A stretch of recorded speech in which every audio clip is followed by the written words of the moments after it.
È la manutenzione, la parola d'ordine, ma anche la carta vincente degli interventi di prevenzione dei rischi idrogeologici. Per questo l'Unione Veneta Bonifiche sta impegnando forze notevoli sul territorio veneto, una zona da tenere monitorata per evitare possibili disagi in caso di particolari eventi atmosferici.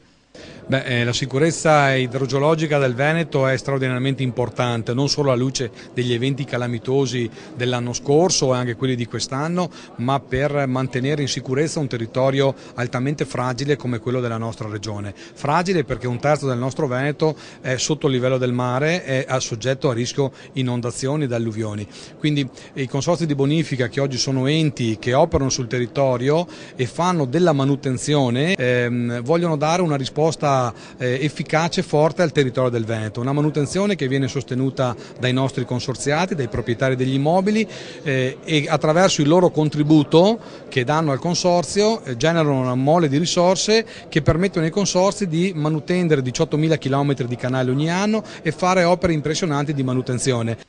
A garantire l'efficacia degli interventi messi in atto un cospicuo impegno economico e la messa in campo di numerosi addetti.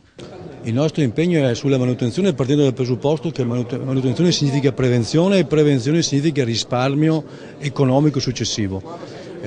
Noi stiamo mettendo in questo territorio la nostra esperienza, la nostra professionalità, la nostra competenza con 1.200 persone, 24 ore al giorno, tutti i giorni dell'anno. Il territorio che comprende dove noi operiamo è il 65% della regione del Veneto, dove abita però il 90%